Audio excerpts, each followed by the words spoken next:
Hi friends, இன்றைக்கி பண்ண போகிற ரெசிபி வந்து பாதாம் குல்ஃபி. இது வந்து க்ரீமோ ஒயிட் சுகரோ இல்லாமல் நாட்டு சக்கரை வச்சு செஞ்சுருக்கிறேன். இது எப்படி செய்கிறதுன்னு பார்க்கலாம். இந்த குல்ஃபிக்கு வந்து ஃபஸ்ட்டு ஒரு 25 பாதாம் பருப்பை வந்து ஒரு 1/4 மணி நேரம் பக்கம் தண்ணியில் நல்லா ஊற வச்சு எடுத்து வச்சுக்கோங்க.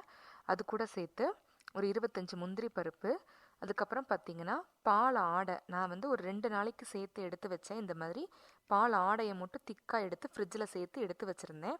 அது வந்து ஒரு 1/4 கப்பு. இதை மூணையும் நல்லா ஒரு ஃபைன் பேஸ்ட்டாக அரைச்சி எடுத்து வச்சுக்கோங்க. இப்போ வந்து நான் ஒரு 1/2 லிட்டர் பால் எடுத்துருக்கிறேன். இது வந்து காய்ச்சின பால் தான். இந்த காய்ச்சின பாலை வந்து நம்ம ஒரு அகலமான பேனில் வச்சு திரும்ப வந்து அதை காய வைக்கணும். இந்த பால் காயும் போது நம்ம வந்து இதை வந்து கிண்டி விட்டுக்கிட்டே இருக்கணும். இல்லாட்டி என்ன ஆகும் அப்படின்னா அடி பிடிச்சிரும். ஸோ அதனால் நீங்கள் கிளறி விட்டுக்கிட்டே இருக்கணும். இது செஞ்சு முடிக்கிற வரைக்கும் நீங்கள் வந்து கிளறி விட்டுக்கிட்டே இருக்கணும். இப்போ இந்த பால் வந்து நல்லா காய நீங்கள் அப்படி நல்லா கிளறி விட்டுக்கிட்டே இருங்க. நீங்கள் அந்த பாதாம் முந்திரி அதுக்கப்புறமா அந்த பால் ஆடை சொன்னேன் இல்லையா, அது மூணையும் வந்துட்டு ரொம்ப நைஸாக அரைக்காமல் ஓரளவுக்கு செமி ஃபைனாக அரைச்சி எடுத்து வச்சுக்கோங்க. இப்போ பார்த்தீங்கன்னா பால் வந்து நல்லா காஞ்சிருச்சு. இந்த ஸ்டேஜில் வந்துட்டு நம்ம அரைச்சி வச்சுருக்கோம் இல்லையா அந்த பாதாம் முந்திரி அந்த பாலாடை பேஸ்ட்டு, அதை வந்து நம்ம இதில் சேர்த்து நல்லா மிக்ஸ் பண்ண போகிறோம்.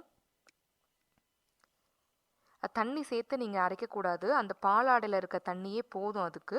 அதனால் ஓரளவுக்கு நல்ல பாலாடை வந்து நல்லா ஒரு 2-3 நாளைக்கு எடுத்து ஃப்ரிட்ஜில் சேர்த்து வச்சுக்கிட்டிங்கன்னா இது வந்து உங்களுக்கு நல்ல யூஸ்ஃபுல்லாக இருக்கும்.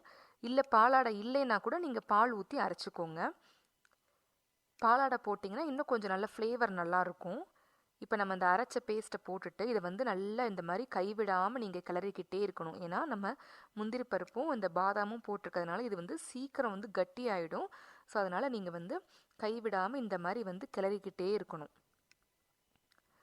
இது வந்து சைட்லேயும் பிடிக்கும், அடியிலையும் அடி பிடிக்கும். ஸோ அதனால் நீங்கள் வந்துட்டு கைவிடாமல் கிளறிக்கிட்டே இருந்தீங்கன்னா தான் அது வந்து நல்லா உங்களுக்கு அது பாதாமும் அந்த முந்திரியும் நல்லா குக்காகி நல்லா வரும்.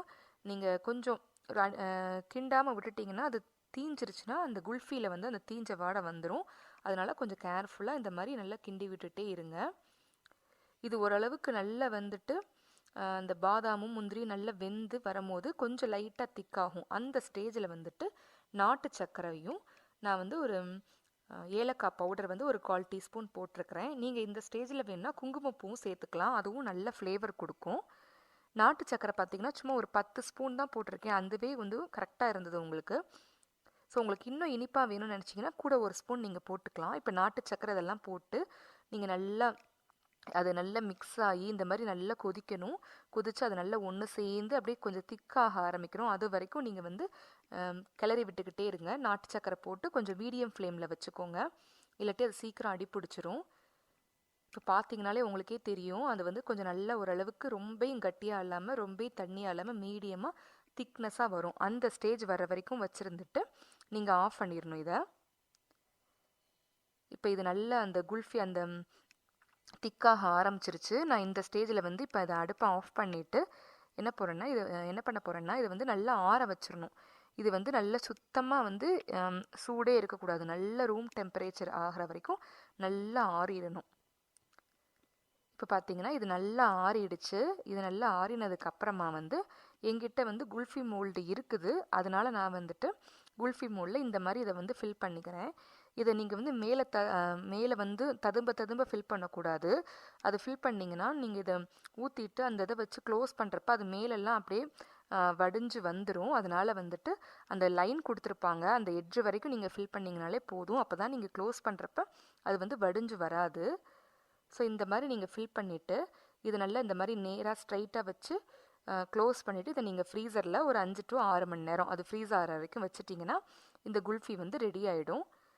இப்போ உங்ககிட்ட குல்ஃபி மோடு இல்லை அப்படின்னா நீங்கள் என்ன பண்ணலாம், இந்த மாதிரி ஒரு ஸ்டெயின்லெஸ் ஸ்டீல் டம்ளரில் வந்துட்டு இந்த பாப்சிக்கல் குச்சியை வச்சுட்டு நீங்கள் வந்து இதை ஃபில் பண்ணிக்கலாம். ஃபில் பண்ணிவிட்டு இதை வந்து நீங்கள் ஃப்ரீசரில் வச்சிடலாம். இப்போ இந்த குச்சி வந்து உங்களுக்கு நேராக நிற்காது. நீங்கள் வச்சு ஒரு 2 மணி நேரம் கழித்து பார்த்தீங்கன்னா அந்த குல்ஃபி வந்து திக்காக ஆரம்பிக்கும். அந்த ஸ்டேஜில் வந்து அந்த குச்சியை நீங்கள் வந்து ஸ்ட்ரைட் பண்ணிக்கலாம். ஸ்ட்ரைட் பண்ணிட்டீங்கன்னா அது அதுக்கப்புறம் வந்து க்ரிப்பாக நின்றுக்கிறோம். நீங்கள் லிக்விடாக இந்த மாதிரி வைக்கிறப்ப இது வந்து ஸ்ட்ரைட்டாக இருக்காது. ஸோ அதனால் நீங்கள் ஃப்ரீசரில் வச்சுட்டு ஒரு 2 hours கழித்து பார்த்தீங்கன்னா அது கொஞ்சம் திக்காகிறப்ப நீங்கள் அப்படி வச்சுக்கலாம். இப்போ வந்து நான் இது வந்து நல்ல குல்ஃபி செட் ஆகிடுச்சு. இதை வந்து நான் டேப்பில் வந்து காமிச்சேன். ஒரு நிமிஷம் வரைக்கும் காமிச்சிட்டு இந்த மாதிரி மெல்லமாக இழுத்திங்கன்னா இந்த குல்ஃபி வந்து ஈஸியாக வந்துடும். சூப்பரான சுவையான குல்ஃபி ரெடி ஆயிடுச்சு. கண்டிப்பாக ட்ரை பண்ணி பாருங்கள்.